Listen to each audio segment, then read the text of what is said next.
Coming up on Locked On Dodgers, we take questions from the listeners. Today's episode will focus on pitching, what the Dodgers can do with the pitching position, what they might do, and what do they need. That's what's on tap, so make sure to keep it Locked On Dodgers. You are Locked On Dodgers, your daily Los Angeles Dodgers podcast. Part of the Locked On Podcast Network, your team every day.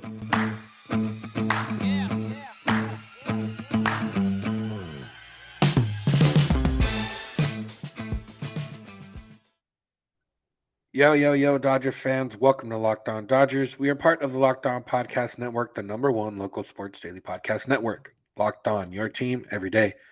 This is a daily podcast covering the Los Angeles Dodgers, bringing you the smart fans perspective on our boys in blue. We're here every Monday through Friday for about 30 minutes talking Dodgers. You can find us wherever you find podcasts and on YouTube simply by searching for Locked On Dodgers. If this is your first time listening or watching, I'm Vince Samperio. I'm here with my co-host Jeff Snider. We're both lifelong Dodger fans that cover the Dodgers and have covered the Dodgers for a few years now.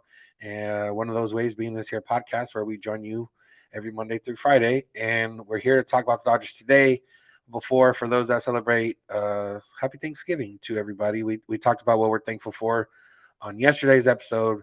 We're actually recording this on Wednesday, so it's not quite Thanksgiving for us right now, but it is Thanksgiving as you're listening to this. And Thanksgiving, it gets steamrolled after Halloween and before Christmas, but it's really one of the genuine holidays where you don't do anything but eat, watch football, and hang out with family or friends or whatever you usually do. But it's very underrated to me. Yeah. Food and family and football. It's a pretty good day. Yeah, not too bad.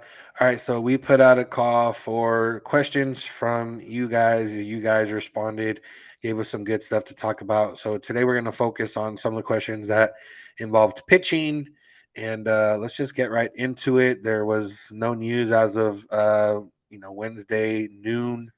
No news, no nothing with Dodgers other than Aaron Judge met with the Giants and that it supposedly went well. And they tried to loop in or did loop in Steph Curry as part of it. So they're really trying to sell, I guess, Bay Area and the superstardom and everything else. At the end of the day, it's going to come down to money. So all this other stuff is, I guess if the Yankees and Giants offered him the same exact contract, that's where some of these other things would come into play. But other than that, it's just going to come down to who gives him more money. Yeah, it's kind of a silly process everybody goes through because free agents want the money, especially a guy in Aaron Judge's situation at his age and his only big shot at free agency. You know what? Offer him the most money, he'll sign with you. Don't and he won't. It's not that hard. Yeah. Yeah. Let All Steph right. have But his day off. let's get on to questions from you guys. We'll do the first one here from Joseph at Joseph_M. The E in Joseph is number 3. He says, "Who is our flying under the radar pitcher, reliever, or pitcher, reliever, starter, minor leaguer, trade, free agent, etc. That is going to be or going to have a standout performance next season?" This is, I guess, last year the Dodgers had Tony Gonsolin and Tyler Anderson kind of fit that mold. One in the organization, one that came from free agency. But yeah, Jeff, anybody catch your eye right now, or you got somebody in mind? Yeah, this is kind of a tricky question just because everybody's radar is different. And so what's under the radar to me might not be under the radar to somebody else and vice versa. Uh, Obviously, I think last year the correct answer, if we had done this episode a year ago and looking back, would have been Evan Phillips to see how he turned out. And so that kind of got my mind thinking, do they have anybody who is really set for an Evan Phillips type of breakout in the bullpen? And maybe this is a little bit he's not quite under the radar, but he's under the radar for how I'm going to use him. I'm going to say closer Dustin May is going to be our under the radar breakout. I think the Dodgers are going to go after some starting pitching, and because of May's health history and his stuff, I think it's going to push him to the bullpen where he is going to be a high leverage reliever, whether that's the actual closer or bullpen by committee kind of guy.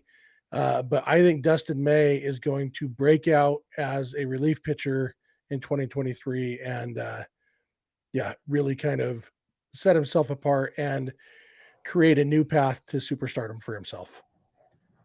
Yeah, I can see that. I mean, that's something we talked about this past season where we weren't sure how he was going to come back and in what capacity, and if the need becomes a guy to shut down the ninth inning, he more than definitely has the stuff there. I'm gonna throw out a name, and I don't even know if I fully believe this, but someone threw this name to me the other day. I was talking at work, and it's one of those where you could see it happening pretty easily. Wade Miley is a guy who, he's an older pitcher, would was injured last year, didn't really pitch too much, only made I think 9 starts. But he's a guy that's been successful in different times throughout his career. He's a different type of pitcher. He's had seasons where he's been really good against the Dodgers, and I mean, just a couple years ago with the Cubs, he was pretty good. He had a 3.37 ERA over the course of 163 innings, 28 games started. That's the type of guy or a name that you can throw out there, and if he's healthy, uh, could fit the molds for the Dodgers. I don't know if there's too much for them to kind of change for him, other than maybe some sequencing or the way he, whatever pitch he wants to focus on. But that was a name that struck me. Other than that, I don't know if there's too many, under the radar type of guys in free agency. Or I guess there is a lot, but there's not anyone that really stands out of, oh yeah, that's the guy that's gonna be the one next year.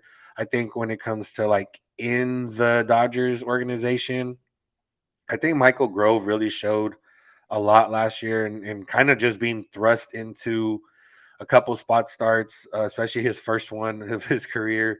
It wasn't really a guy that we knew his name was somewhat on the radar, but not anyone. Andre Jackson, Ryan Pepio, those were the guys last year that we knew for sure we're going to get some time up. Michael Grove could be that guy, and another one similar to like we just said about Dustin May, where I don't think the Dodgers are going to need him as a starter, and I don't know if his stuff really plays up 2 or more times through a lineup, but his stuff does play up one time through a lineup. And if he can focus, or even one inning, if he can focus that stuff down and kind of harness everything, and say, hey, you're only going to throw one inning. The little bit miles per hour goes up a little bit. Everything else can maybe gets a little bit sharper. So I think you know Michael Grove could be that guy that got kind of surprises in some type of role, which I think more of a swingman reliever rather than a starter. Yeah, I could see that. The Wade Miley thing, I don't know if I can get on board with. I don't know. In my mind, even when Wade Miley has been successful, I don't feel like Wade Miley's a good pitcher. But on the other hand, a year ago, I would have said the same exact thing about Tyler Anderson. And the question is, Tyler Anderson remade his changeup and threw an entirely different changeup than he had before in his career in 2022. And so I don't know if Wade Miley has that kind of adjustment. If I was looking at a free agent starting pitcher other than the big names, I'd be intrigued by Taiwan Walker, just because he's a guy who kind of the opposite of Miley. Even when he's struggled, I've always felt like he has good stuff and is a good pitcher. And overall, he's been better than Miley in his career and has much better stuff than Miley. I've always I, like Walker has never had the strikeout rates that you'd expect based on the stuff that he has. And he's a guy I really wonder if the Dodgers pitching wizards got a hold of him, if they could turn him into something really good. Yeah, I mean, he was an all-star in 2021, so the talent's there. We've seen it before. It might be, I guess it just depends because his market's kind of different. He's gonna have to maybe wait till some of these other guys get their deals, but it's kind of weird. Like if you think about it, Tyler Anderson got 3 years, 39 mil. Taiwan Walker, in theory, you would think he should get more, but do you really want to pay 15, 18 mil for him when you don't know exactly what you're going to get? But when it comes to the Dodgers, it's also different because you expect everyone to get better once they come here. Yeah. All right, we got more questions coming, but first let's talk about Bet Online because today's episode is brought to you by Bet Online, the number one source for your sports betting info, stats, news, and analysis. Get all the latest odds and trends from every professional and amateur league out there, from football to basketball to soccer and esports. They've got it all at betonline.net. If you love sports podcasts, they got that down there as well. So head to Bet Online. They're the fastest and easiest way to get your betting fix. World Cup time, perfect time to get in there and learn about soccer and maybe make some deals and some. There's already been a few upsets, so there's money to be made there.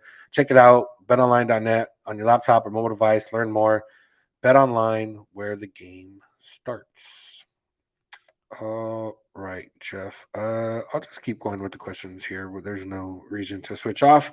This question, not exactly about pitching, but it does revolve. It doesn't exactly name pitching, or it doesn't revolve around pitching, but it's about pitching. Jeff at Jeff L8 underscore 24 says, "Why go after Judge when we need pitchers, especially a starter and a closer? Sure, the Dodgers are involved in every move, but do we need Judge?" Yeah, and the Dodgers don't need Aaron Judge. The Dodgers probably, I mean, they need to figure out who's going to play the outfield for them. They don't even necessarily need it to be somebody who's not currently in the organization. Uh, but they also didn't need Freddie Freeman last year, and they didn't need Mookie Betts the year before that. And there's or 2 years before that. You know, a team like the Dodgers doesn't just do what they need to do, and they will be involved. Obviously, they will be going after a starting pitcher or two. Uh, I quibble a little bit with the premise that they need a closer. I think they have internal options that could fit that role if they decide they need a closer. I personally would strongly prefer a closer by committee approach where you actually use pitchers in the situations that best fit them. I think that's a much better approach, and you know, so I don't think they need to get a closer, especially since I don't think there are any big name closers on the market.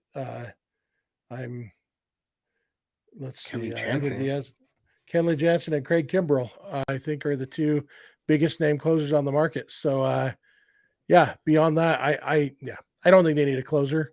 But I think the main answer to this guy's question is a major league team can do a lot of different things in one offseason. And signing Aaron Judge, if they did that, which they're not going to, but if they did, it wouldn't prevent them from doing any of the other things that we're talking about.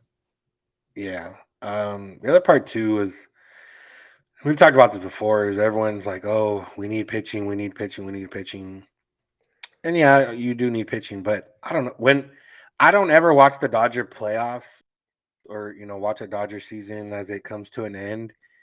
And I don't remember any other time really where it's like, oh man, we needed pitching. Like it really comes down to, yeah, did the Dodgers bullpen blow the game? Game four of the NLDS. Yeah, you could say that. The Dodgers offense also left a lot of runs on the board. And when the Dodgers pitching staff, as a whole, their ERA was around 3.5, I believe. So they're allowing 3 to 4 runs a game on average. The Dodger offense was averaging about 5 runs a game. So when the Dodger offense scores under 5 and then the pitching allows around the same that they've been allowing, who's to blame? I'd say the offense. So yeah, do the Dodgers need a frontline starter? Yes, that would be ideal. Do they need a frontline closer? Not necessarily, but always ideal. Uh, and did Aaron Judge struggle in the postseason? Yes, he did. And did the Dodgers offense struggle in the postseason? Yes, they did. So for me, it's just a matter of the Dodgers have the talent already that they're a playoff team, and they just need to add better around it. They need to they can build on top of what they already have. They don't really need to play the margins too often. They already have the margins kind of built out. They need to build on top of what they have. Aaron Judge is on top of what they have. So even if Aaron Judge did prevent them from getting a frontline starter, I don't think there's an issue with that, because if Aaron Judge adds another run or two a game to your offense, then you can get away with maybe allowing an extra run a game. And even then, with what the Dodgers have right now, they can get through a regular season and still win 95 games with the exact pitching staff they currently have. Yeah, there's one way to win baseball games, and that's to score more runs than your opponent. And there's 1,000 different ways to do that. And sometimes you do it by preventing runs, sometimes you do it by scoring runs. And really, you know, what we all wish was that there was some magic formula to make this happen in the postseason, and there's not, which you can tell by the fact that 10 different teams have won the World Series in the last 10 years, something like that. nobody has figured out this formula. All the teams that did well in the regular season, except for the Astros, didn't do well in the postseason. And so, you put together the best team you can and then hope that everybody is healthy and hot at the right time in October. Yeah, and the other part with judges and what we already saw, if the reported offer they made him was true of, like, 215 or 214 mil, whatever it was, all this other stuff about, oh, the Dodgers are interested in Judge or are going to heavily pursue Judge. We don't know where that's coming from. It could be coming from, his agent. It could be coming from the Dodgers to try to just feign interest in order to drive up his price. All the rumors and stuff.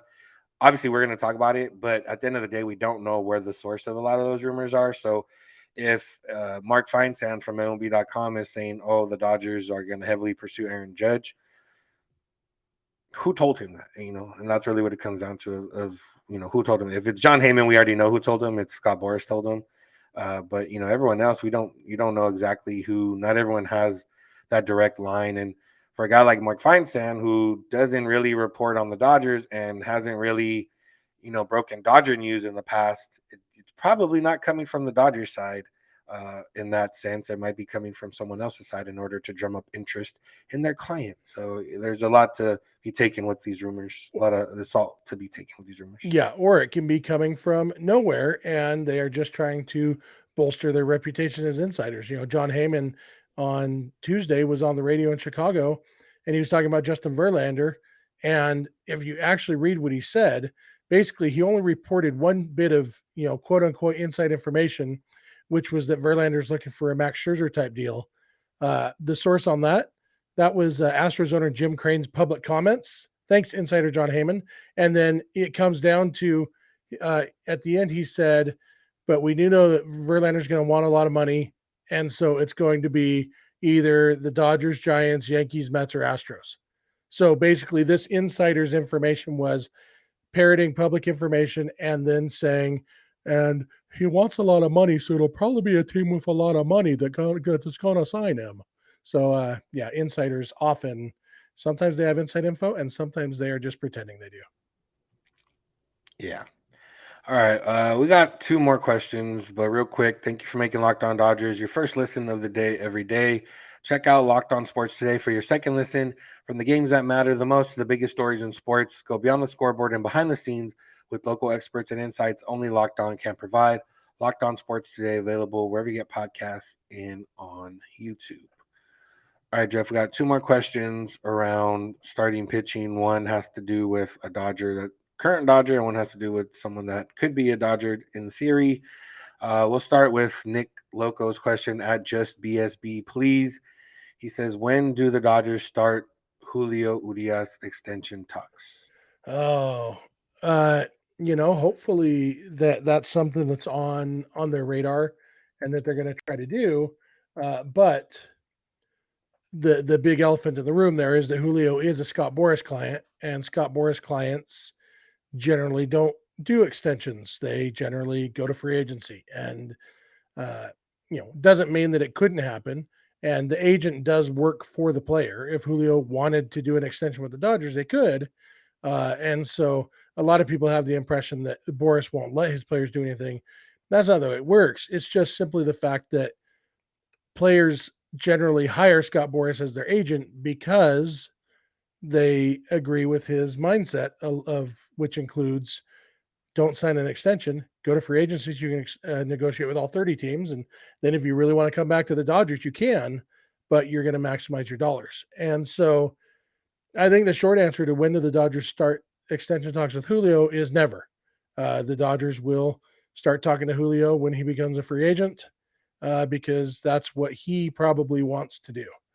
Uh, I think the Dodgers would love to extend him, but I think Julio, especially, Julio, I think is a guy who his free agency case is going to be so interesting with his last 2 years. If he can follow that up with another great year in 2023, he's going to go into free agency at a very young age and with a lot of success under his belt. And he'll be a fascinating case and probably going to make a lot of money in free agency and isn't going to be looking for a hometown discount probably.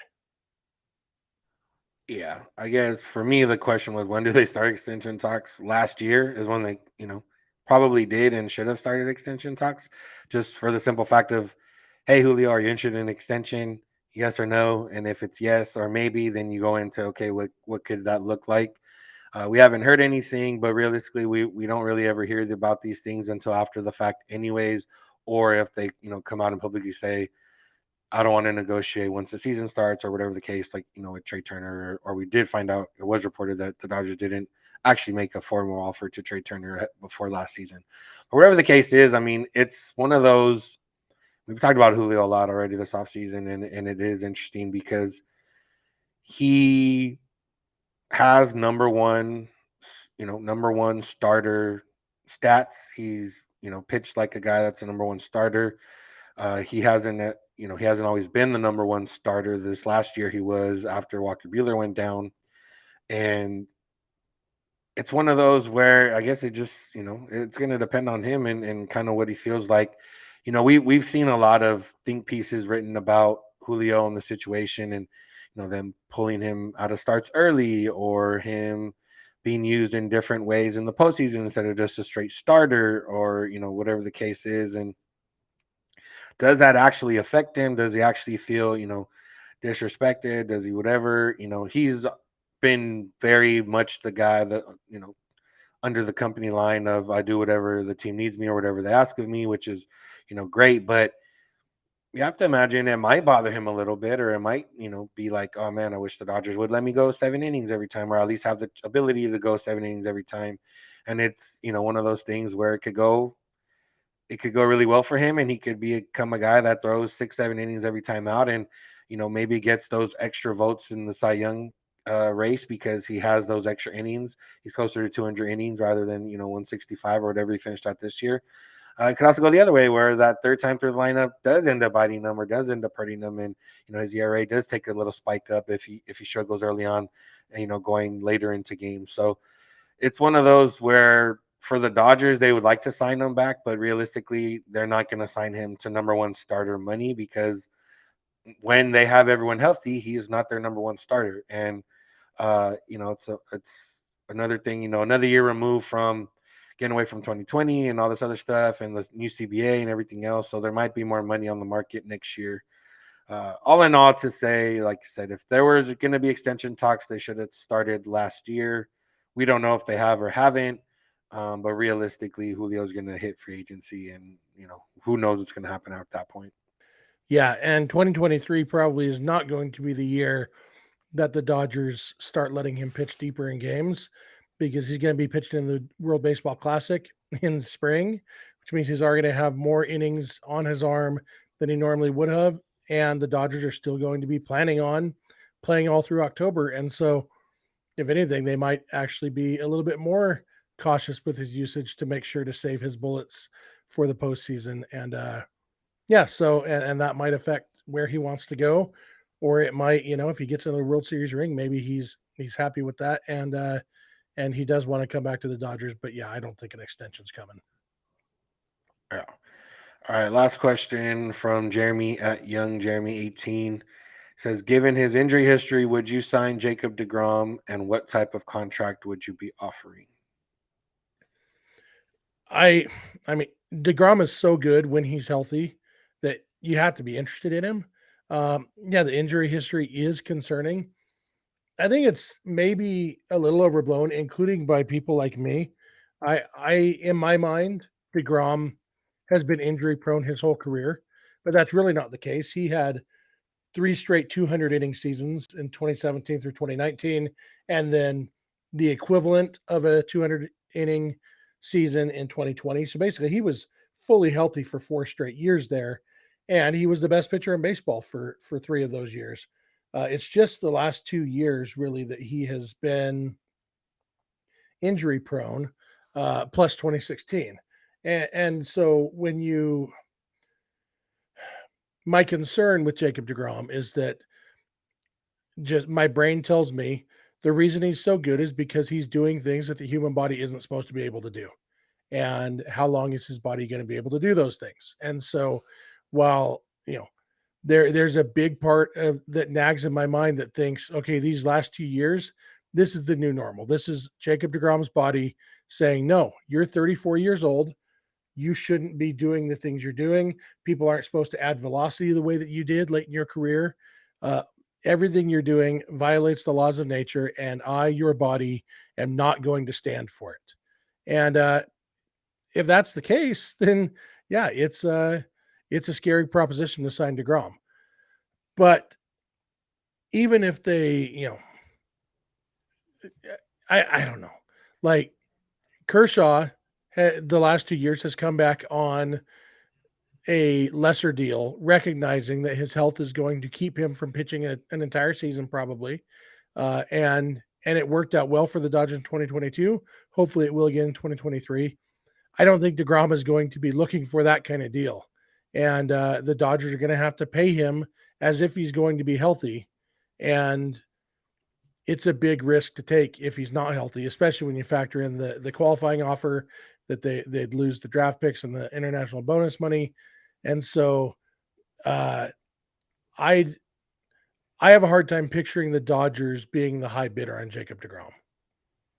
Yeah. And, normally you can say free agency, it's just money. And, if it was just money to sign Jacob DeGrom, even if you sign him to 120, 130, 140 mil, whatever the case over 2, 3 years, um, you can just say at the end of the day, well, it's money. It doesn't cost anything to the Dodgers other than more money. With if they go over the luxury tax, some of those consequences of luxury tax do come in the form of draft picks, but not losing draft picks, just getting them further back in the draft. Losing the one draft pick for signing them right now, along with the international bonus money, does hurt you a little bit in that aspect. But when it really comes down to it, it's nothing that's already in your system. Like you're not losing anything out of your current system organization. So technically, signing DeGrom would be just money and future potential assets that you don't have already. So I'm more inclined to spend it if they want to spend it, and realistically, that's the way it goes. If you sign him, and you do open up a little bit, you in theory have a guy that's in your rotation. So anyone that was maybe going to be in your rotation, or guys that were going to come up and potentially be in your rotation, are now opened up to maybe potential trades for other stuff to fill in other roles. The thing with DeGrom is, I don't know if it was with Scherzer, he had the dead arm in the postseason for the Dodgers, but last year it was, oblique and groin and nothing really arm related. So you're like, okay, well, he should be fine as long as, everything else gets into place. With DeGrom, it has been arm related, and that's what the worrisome part is because, as we see right now, Walker Buehler or guys that have gotten Tommy John in the past, if you sign a guy to a 3-year deal, he gets Tommy John, depending when he gets it, you might lose 2 whole years out of it, or to the almost 2 years out of it, because let's just say you sign them and something happens, shoulder or Tommy John or whatever, in like May of this season, you pretty much lose him for next season because he's not going to come back until like August or September, anyways. And even then, he's not going to come back in the capacity where you can just throw him in to the middle of a pennant race or throw him into game one of a postseason series. So that's the risk with any starting pitcher, realistically. But the guy like DeGrom, if he's going to take up that much of your money and cost you other things, then yeah, you have to look at it at a big picture. And then while I don't think they do get him, I wouldn't mind if they did get him, even if it cost a little bit of extra money. Yeah, one clarification: it's actually two draft picks they'd lose. They'd lose their second and fifth draft pick if they were to sign him. Um, and maybe part of it is because there is Justin Verlander available on the market who doesn't have the qualifying offer attached, who's similar quality, similar injury risk, probably, even though it's kind of a different situation because he's 6 years older, but or 5 years older. But yeah, I don't know. I agree with your point that it's not giving up players you currently have, but the Dodgers are so good at drafting and developing that those are valuable draft picks that they'd be giving up. Yeah. All right, Jeff, that's all our pitching questions. You got anything else you want to add? No, not much else to say on this one, especially since as soon as we hit stop on this, we're going to start recording tomorrow's episode and more mailbag stuff. So we'll be talking about less pitching stuff and more other side of the ball stuff for tomorrow's episode. Yeah, no, that's exactly what's on tap for tomorrow's episode. We're going to talk more about offense and other questions that weren't specifically pitching related. Thank you all for listening. Thank you for making Locked On Dodgers your first listen. We appreciate it. Thank you for if you've ever commented or asked a question or communicated with us in any way. We appreciate that as well and continue to do so. This show is for you guys. While we do appreciate talking to each other, for the most part, we're here for you guys and to do whatever, answer whatever questions or bring whatever knowledge you guys want on the Dodgers. We're your first listen of the day. For your second listen, check out Locked On Sports Today. The biggest stories of the day, plus instant reactions, big game recaps, and the take of the day. Available wherever you get podcasts and on YouTube, which is where you can find us if you search for Locked On Dodgers, which is also how you can find us on social media, Twitter and Instagram. You can find us, or you can find Jeff on Twitter at Snider. I'm at Vince Samperio. DMs are open on all those accounts if you need to get a hold of us. You can also get a hold of us via email, lockedondodgers@gmail.com, or via voicemail text at 323-863-5625. We're here every weekday morning, and we hope you'll be with us when you get in your car. If you're at home, tell your smart device, play podcast, Locked On Dodgers. And remember, you don't have to agree. You just have to listen. Have a good one. We'll talk to you tomorrow.